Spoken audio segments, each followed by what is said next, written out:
jangan sampai begitu. Kalau memang kemudian pandangan orang tua itu baik karena visi misi dan seterusnya calon itu tidak no problem saya kira. Mungkin dari sisi apa namanya kepatuhan anak terhadap keluarga no problem. Tapi kalau kemudian sudah ada hal lain yang mengintervensi, saya kira ini penting juga bagi anak untuk memberi masukan koreksi kepada orang tuanya bahwa ayah ibu dipengaruhi karena uang, karena sembako dan seterusnya, mohon maaf, ini tidak bisa dari sisi aturan. Nah, anak apalagi yang anaknya sudah mahasiswa, itu harus mampu menyadarkan orang tuanya. Jangan hanya karena iming-iming kemudian dia mempengaruhi anaknya untuk bisa memilih. Yang parah lagi kemudian ini kau punya sekian. Nah, ini lagi yang artinya dari dini dia dari awal sudah mengajarkan generasinya untuk berpolitik curang. Iya, betul begitu. Pak. Nah, ini dari sisi penyelenggara kami berharap ini tidak terjadi demikian. Tapi kalau kemudian itu karena memang betul tinjauan dari sisi visi misi dan kebutuhan keluarga tetangga sekitar terhadap pembangunan yang misalnya calon ini yang harus menurut mereka percaya untuk bisa membawa keinginan mereka, ya bismillah soal itu, ya kan? Mungkin anaknya bisa patuh, tapi kalau yang hal yang beda saya kira penting anak itu untuk bisa memberi penyadaran kepada keluarganya. Gitu. Baik, jadi ini masih terkait dialektika dalam keluarga.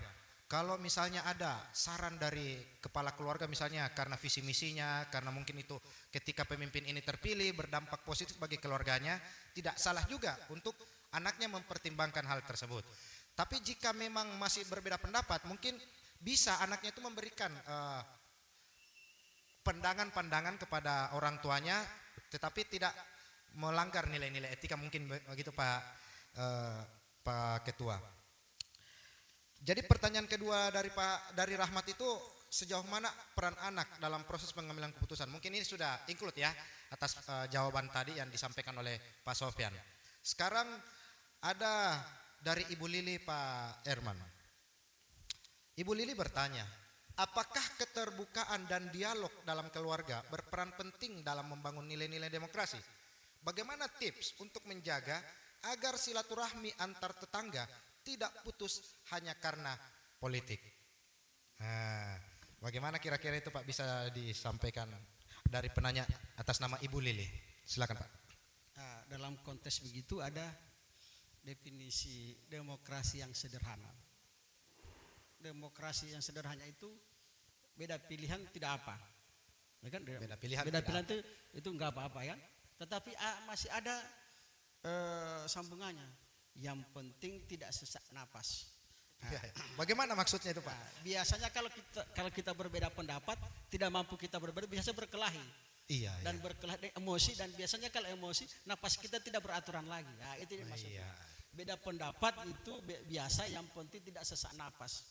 Nah, itu apa dulu pengertian demokrasi sederhana. Nah, konteks itu kan kita harus memahami teori umumnya hak asasi manusia.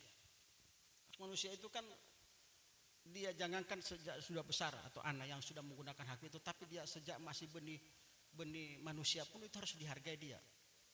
Hak hidupnya, hak kebebasan dan hak memiliki. Nah, kebebasan itu dalam konteks demokrasi itu kan hak memilih. Nah, penghormatan dan penghargaan itu mestinya itu ditanamkan. Biar meskipun dia itu kita anak kira-kira begitu kan, tetapi ingat bahwa dia itu punya kebebasan. Anak itu dalam konteks ciptaan Tuhan itu hanyalah titipan. Tugas orang tua itu hanya menghidupi, membesarkan, kemudian seterus. Tetapi hak-haknya itu nggak boleh diintervensi, termasuk hak memilih. Tetapi dalam konteks yang lain juga, anak juga harus menghormati dan menghormati sebagai orang tua. Nah, dalam pilihan-pilihan politik itu sudah pasti punya perbedaan itu, dan punya pasti anak dan orang tua itu harus banyak referensi tentang misalnya terkait dengan siapa menjadi pemimpin. Terkadang karena kurang referensi dan informasi terhadap caleg, terhadap presiden dan seterusnya dan bupati dan itu, makanya alternatifnya adalah tadi, ya, misalnya serangan fajar ataupun intimidasi dan seterusnya. Nah, menurut saya adalah kuncinya adalah pendidikan politik dalam keluarga itu. Pendidikan politik tentu membangun kesadaran bahwa memilih pemimpin ataupun berbeda pendapat bahkan sampai tetangga itu hal yang biasa, kan? Hal yang biasa. Apatah lagi yang kita pilih ini, yang kita dulu dukung ini secara sosiologis, ya, tidak berinteraksi langsung dengan kita. Yang berinteraksi langsung itu kan tim sukses. Nah, kita kan hanya dapat informasi dari tim sukses, apalagi dengan iming-iming. Tetapi kan kita bisa mendapatkan informasi alternatif terhadap sosok ini. Karena apa? Karena yang menjadi pemimpin, yang menjadi penguasa, yang menjadi pemerintah ini adalah yang mengurus dan melayani kita selama 5 tahun. Jadi hanya karena iming-iming kemudian bujuk rayu, kita terjebak dengan dukung-mendukung fanatik yang buta. Maka saya kira teman-teman, pekerjaan rumah besar bagi Pak Sofyan dengan jajarannya adalah memberikan pencerahan dan pendidikan politik kepada masyarakat. Bukan saja, cuma kan teman-teman penyelenggara ini kan ada batasan-batasnya. Nggak boleh melewati hal yang sifatnya teknis yuridis. Misalnya, kamu jangan pilih seseorang bla bla, itu pelanggaran itu. Nggak boleh gitu. Nah, kita kalangan akademisi, civil society itu tanggung jawab kita. Tapi jangan pilih ini, jangan. Kalau sudah sebut nama, nggak boleh mereka nanti kena kode etik, ya kan? Dan saya kira menurut saya ini tanggung jawab kita. Jadi politik itu harus dimaknai sebuah seni. Seni itu harus dimaknai sesuatu yang indah, ya, sesuatu yang indah, bahwa ini adalah sebuah pesta demokrasi. Semua kita bisa berpesta-pesta di situ, ya. Dalam arti jangan sampai kita dukung pakai sodeng daging. Orang bilang begitu. Coba Pak Irlan bisa bayangkan itu.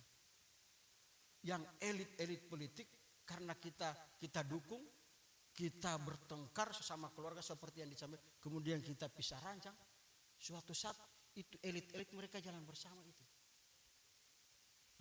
Sementara di bawah masih berkelahi. Iya Pak. Banyak begitu Pak. Ada itu. Karena apa? Politik itu kan dalam hal tertentu kan dihadapkan atau dipertemukan dengan kepentingan yang sama. Dan ini kayak sepertinya tidak dimanai oleh para pemilih dan masyarakat yang awam. Ya kan? Nah, makanya ada teori mengatakan begini. Politik itu ataupun demokrasi itu, bahkan pemilih itu, proses memilih seseorang yang kelak kita salahkan. Kan?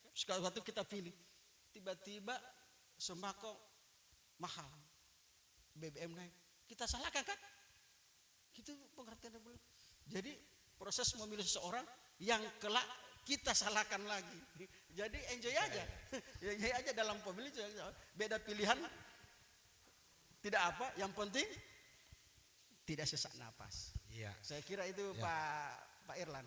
Ya, luar biasa, sangat menarik terkait pertanyaan dari Ibu Lili dan dijawab oleh Pak Herman bahwa beda politik bisa tapi jangan sampai sesak napas. Nah, jadi dan juga disampaikan bahwa jangan sampai para calon-calon pemimpin ini setelah keluar siapa pemenangnya, mereka tetap berpelukan, mereka tetap harmonis, tetapi justru kerukunan antar warga yang masih terus berlanjut. Padahal masih banyak hal-hal yang lebih penting untuk kita pikirkan, untuk yang butuh kekompakan bersama demi kemajuan bangsa kita. Baik, sekarang saya ingin menuju ke momentum pilkada Pak Sofyan. Tidak lama lagi kita akan menghadapi momentum pemilihan kepala daerah, baik itu tingkat provinsi maupun tingkat kabupaten kota di bulan November ya Pak ya, puncak hari pemilihannya. Kira-kira dari KPU itu bagaimana mungkin persiapan-persiapan ataupun tantangan-tantangan yang dihadapi saat ini menuju hari